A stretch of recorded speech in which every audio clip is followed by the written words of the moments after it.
Todos somos diferentes, ninguna dieta sirve para todos y lo mismo sucede en el embarazo. Uno de los puntos más importantes o el hábito más importante debe ser la hidratación, fundamental. El líquido amniótico se renueva cada 24 horas. Sí pueden venir antojos y puedes comerlos, o sea, es una etapa donde no hay restricciones, pero hay que tener muchísimo cuidado con la ingesta de alimentos procesados. A veces he escuchado los comentarios de, oye, qué bárbara, no se te nota que tuviste un bebé. Y te ven al mes o te visitan en la cuarentena. Oye, qué impresionante, parece que no tuviste hijos. Y hay que tener muchísimo cuidado en la atención del posparto con una mamá que puede deprimirse, una mamá que no le esté pasando tan bien. Y si en cada etapa hay que aprender a comer, en la menopausia es fundamental aprender a comer. La proteína es bien importante que sea una proteína limpia. No necesitas consumir proteína animal todos los días. Hay 3 grupos llamados macronutrientes a partir de los cuales nosotros estamos vivos, generamos energía. Lo que no consumo es gluten, pero mis pacientes pueden encontrar alternativas como pan de masa madre, por ejemplo, pero yo no los recomiendo.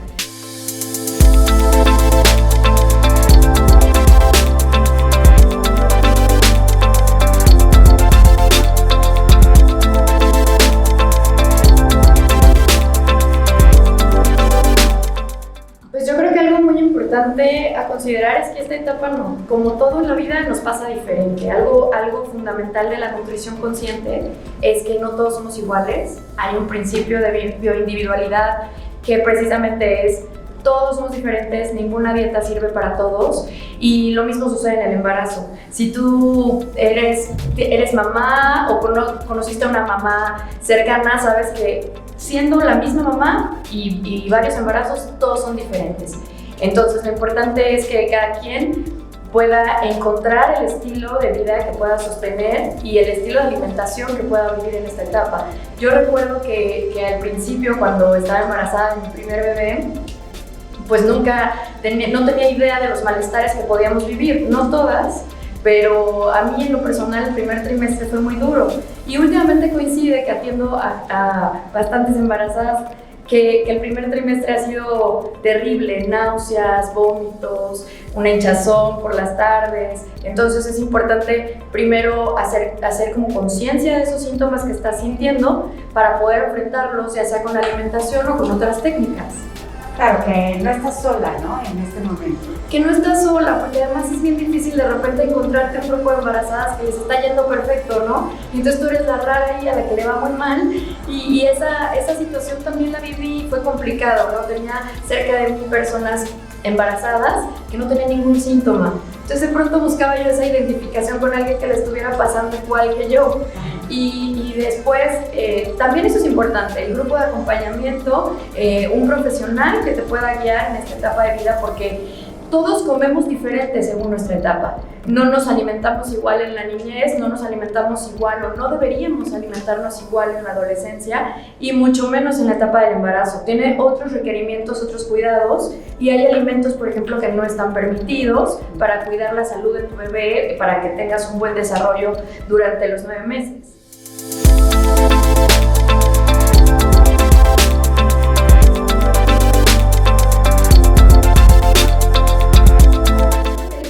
Uno de los puntos más importantes o el hábito más importante debe ser la hidratación, fundamental. El líquido amniótico se renueva cada 24 horas y es fundamental tener una buena cantidad, así como calidad de líquido amniótico para darle a tu bebé el mayor tiempo posible dentro de ti y pueda llegar a ser un bebé de término que tenga un parto normal.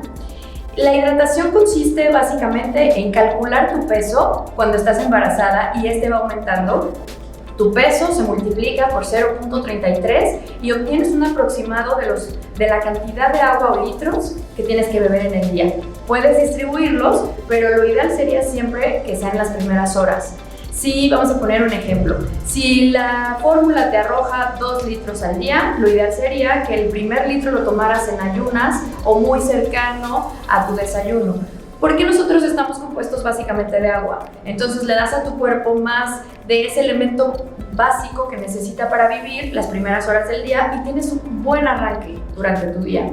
Además, la embarazada tendemos a hincharnos. Al principio no lo vemos así y creemos que no te va a suceder porque el primer trimestre no se presentan estos síntomas, pero al último, en la última fase del embarazo estás hinchada, no todas, pero una correcta hidratación y una terapia de estas en ayunas te ayuda a prevenir esos síntomas. Ese sería uno, fundamental para todas, sin importar qué tipo de embarazo estés padeciendo o viviendo. Y la otra es abundantes vegetales. Estos tienen mucha fibra, entonces te van a dar mucha saciedad y te van a permitir sentirte ligera, porque el apetito, así como que se te antoje un alimento o incluso la aversión a un alimento, va a modificarse durante el embarazo. Hay personas que no consumíamos ciertos alimentos y embarazadas los queremos. Y también hay personas que consumen alimentos con regularidad y embarazadas ya no los quieren. Entonces, en lo que tú vas ajustando, es importante que siempre haya vegetales, frutas y que fracciones tu comida en 5 veces al día.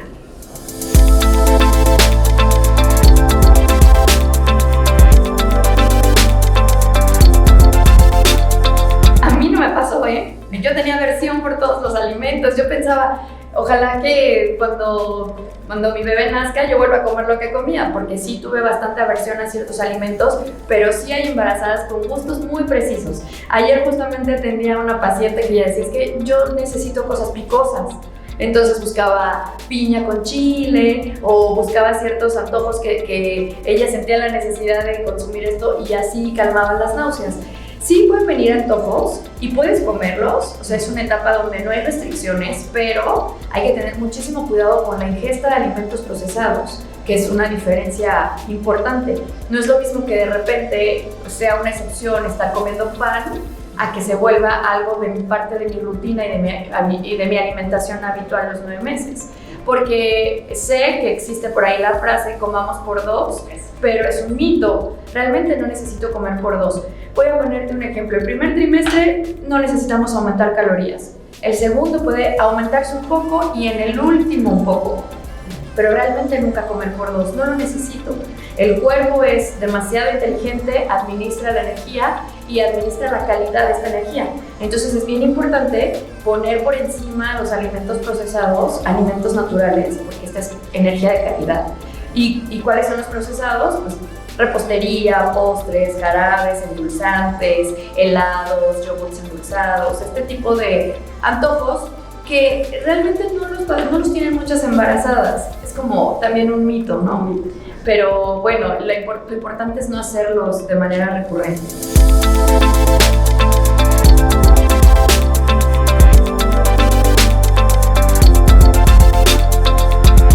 Aquí voy a decir algo que tenía ganas de decir en un espacio como este, que a veces he escuchado los comentarios de, oye, qué bárbara, no se te nota que tuviste un bebé. Y te ven al mes o te visitan en la cuarentena. Oye, qué impresionante, parece que no tuviste hijos. Y a mí no me gusta, estoy como en contra de eso. Cuando alguien viene a consulta conmigo, le digo, claro que se nota y qué bueno, qué padre, eres mamá, es una nueva etapa, es distinto. Qué bueno que se te nota, acabas de parir, estás hinchada, estás inflamada, el útero no ha regresado a su tamaño, va a venir una descompensación y al mismo tiempo el cuerpo va a buscar un balance.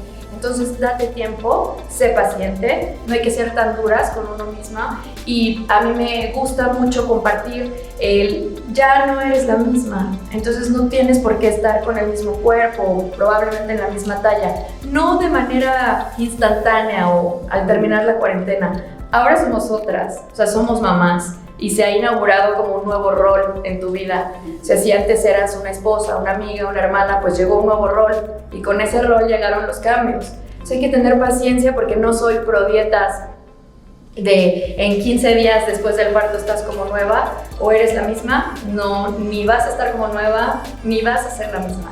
Eres mamá, estás en un posparto y hay que tener tiempo. El cuerpo va a saber qué hacer. Lo que podemos hacer nosotros es seguir con estos hábitos.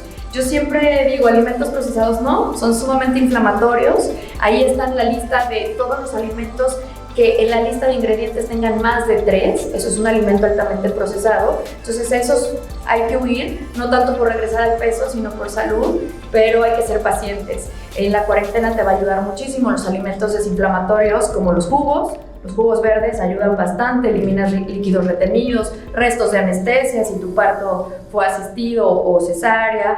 Hay que eliminar lácteos, eso ayuda mucho en la lactancia, tú te desinflamas, le ayuda a tu bebé. Hay que consumir cúrcuma, esta puede ser en jugos, puede ser en suplementos, no se contrapone con la lactancia. Si gozas de buena salud, no hay contraindicaciones médicas, es un muy buen superfood. El jengibre, después de que termines de lactar, también te va a ayudar a desinflamar. Jugos verdes, agua, no alimentos procesados. Y paciencia, ¿no? Y mucha paciencia contigo, porque a veces es difícil ir contra una sociedad que, repito, pareciera que no le gusta que se te vea que tuviste un hijo, ¿no?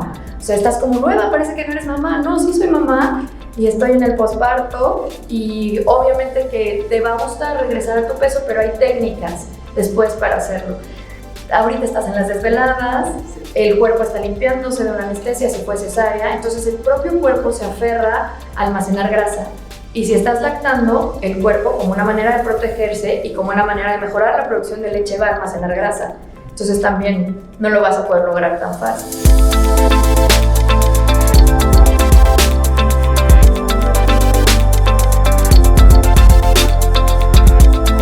El balance hormonal se logra a partir del año 8 meses, más o menos. No hay algo que nos pueda asegurar que son los 9, pero como todas somos diferentes, hay mamás que pueden ajustarse nuevamente a la misma operación de sus hormonas, pero se puede calcular que el posparto puede durar hasta 2 años.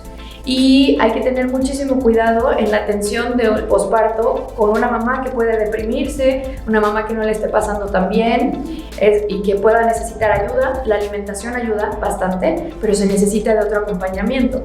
Entonces, no creo que sea tan pronto. Ojalá fuera así y bendecidas las que lo logran así, pero hay hormonas duras como los estrógenos, características de las mujeres, que además una de sus características es almacenar grasa. Es una hormona que nos permite ovular cada mes. Esta puede tardarse y sobre todo si tú comienzas a lactar, que es lo ideal, los estrógenos van a tardar mucho más en llegar a estar en los niveles que estabas antes de haber sido mamá.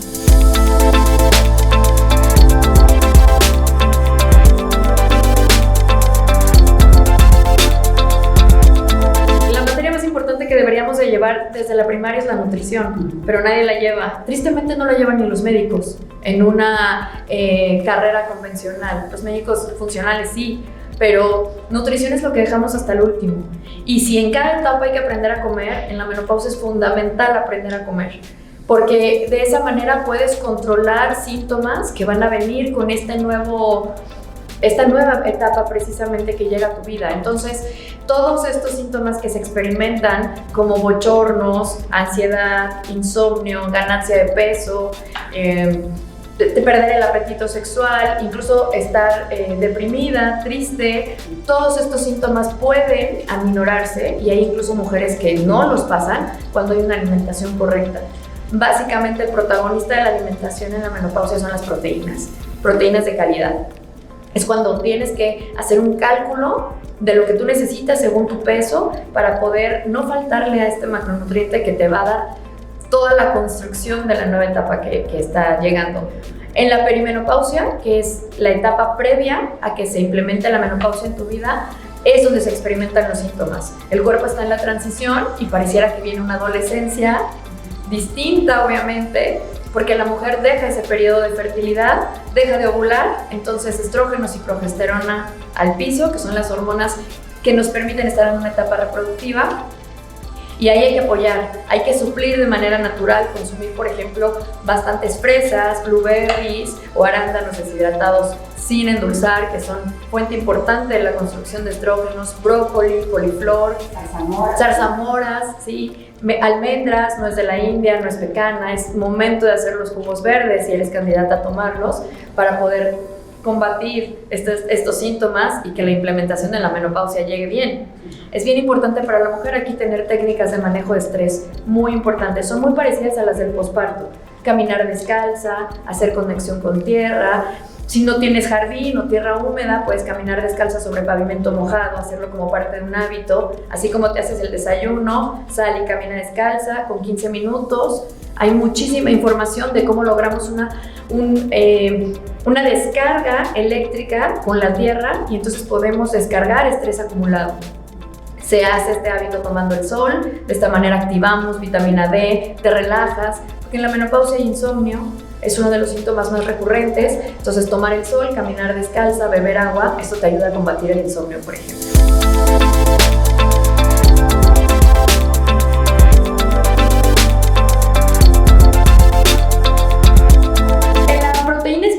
Que sea una proteína limpia, no necesitas consumir proteína animal todos los días, con 3 veces a la semana dándole variedad, que no sea siempre pollo, que no sea siempre carne o pescado, estaría muy bien. Yo no recomiendo la carne de cerdo, pero sí la carne roja de muy buena calidad, puedes consumirla, pero también hay fuentes vegetales. Hay proteína en el hemp, por ejemplo, en alga espirulina, en los hongos hay bastante proteína, entonces puedes mezclar, hacer guisados veganos, hacer no necesariamente del todo limpios de proteína animal, pero sí con un buen aporte de proteína vegetal. Las semillas son bastante buenas para esta etapa, semillas de girasol, de calabaza, de linaza, de chía, tienen omega 3, y algo bien importante aparte de las proteínas son las grasas. O sea, la gente le tiene mucho miedo a las grasas porque hubo una campaña durísima contra las grasas, y ese es un tema bastante largo, pero de ahí se nos quedó el mito arraigado de que las grasas suben el colesterol, tapan las arterias. Sin embargo, son las reinas del balance hormonal. Las adolescentes o los adolescentes y las mujeres en posparto y las mujeres en perimenopausia deberíamos consumir bastante grasa. ¿A qué me refiero con este? Aceite de coco, aceite de aguacate, chía, linaza, omega 3 en sardinas, en salmón, también el aguacate, el coco, el ghee, que es la mantequilla clarificada, y las nueces. Este es un muy buen aporte de grasas saludables. Estas también combaten el insomnio, así que si alguien nos está escuchando y no está durmiendo bien, a la hora de dormir un puñado de almendras, de nueces de la India, y te ayudan a conciliar el sueño.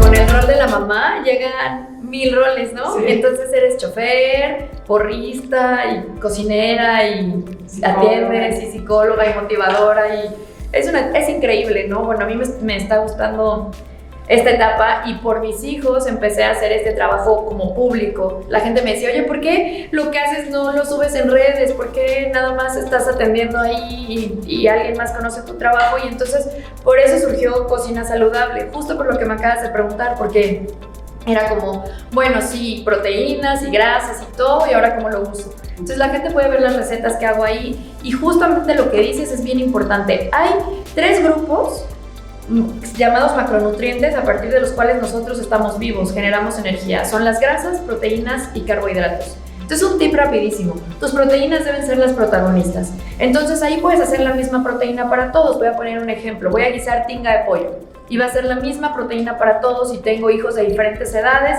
probablemente un puberto y uno de 6 y una intermedia, y mi esposo y yo, o mi pareja y yo, o soy sola, no sé. Entonces tu proteína debe caber en la palma de tu mano. Sírvete eso y de ahí lo que necesites, pero tu base debe ser esa. A tus hijos igual, quédate tranquila si le estás sirviendo la palma de su mano como mínimo de proteína. Ahí, por ejemplo, la tinga de pollo debe caber ahí. Ese es el mínimo. Si alguien tiene hambre, puede servirse más proteína. ¿Qué debe rodear ese plato? Las palmas abiertas deben ser vegetales.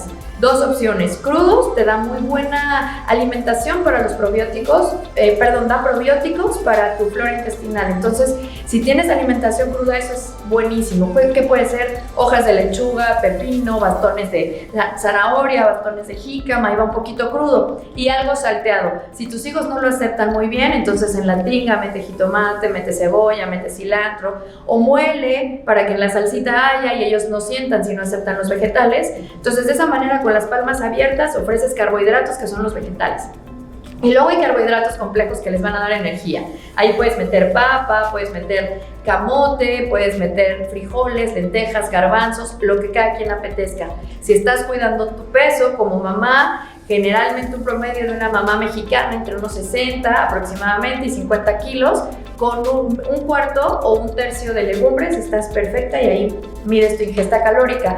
Y por último, las grasas con las que cocines es básico. Hay que sacar todos los aceites que vengan de maíz, de de cártamo, aceite de girasol, de soya, esos no, y cocinar con aceite de aguacate o aceite de olivo o mantequilla clarificada, y ahí estás ofreciendo grasa. Si tus hijos lo aceptan, el aguacate es un superfood que no puede faltar, y allí tendrías un plato completo. Siempre proteína es la base, carbohidratos manos abiertas y grasas es este circulito.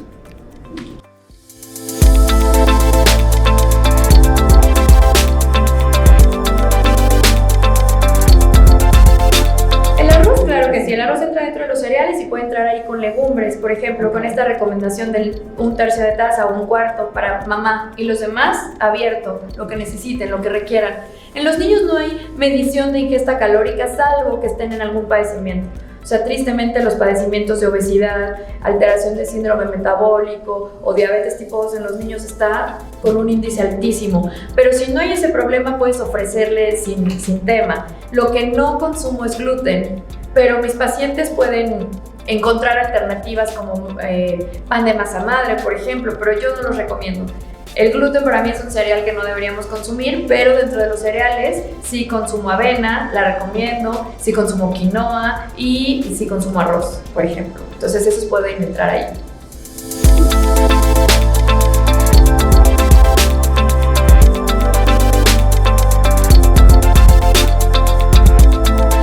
Ok, yo lo que hago es un acompañamiento, entonces no me gusta poner, si soy doctora, nutrióloga, hay un acompañamiento integral. Porque así fue como lo viví, como te decía hace ratito, esto surgió como un proyecto familiar. Daba atención en nutrición funcional y doy consultas, así me pueden también buscar, pero esto se volvió más un acompañamiento de salud integral. Entonces manejo técnicas para bajar estrés, quitar estrés acumulado, acompaño a gente que está pasando por quimioterapias, tratamiento de cáncer y bueno, hay gente también que me busca para el acompañamiento familiar, entonces puedo hacer un programa de alimentación con desintoxicación de alacena, quitar alimentos procesados y ver algunas necesidades específicas de los miembros de la familia y consultas individuales, personalizadas. Hay gente que quiere perder grasa, gente que quiere ganar masa muscular, gente que quiere aprender a comer, que me parece lo más importante. Cuando me buscan, por eso me siento la más afortunada, y doy conferencias porque creo que es importante este tema, importante el tema de lo que nos comemos, cuestionarnos qué comemos, cómo lo comemos y cómo la alimentación se hace una aliada o de verdad se vuelve tu peor pesadilla y padeces cualquier tipo de enfermedad. Entonces eso me parece importante, por eso disfruto dar conferencias, pero me pueden buscar también para consultas. Últimamente he estado haciendo retos en grupo, donde también puedo informar a la gente, a más personas, atender a más personas, y de esa manera trabajo.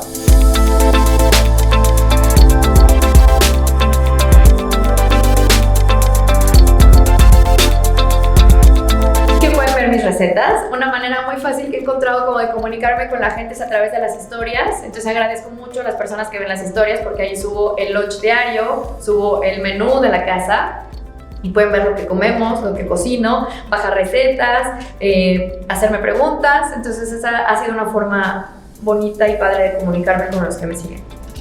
Muchas gracias. No, gracias a ustedes.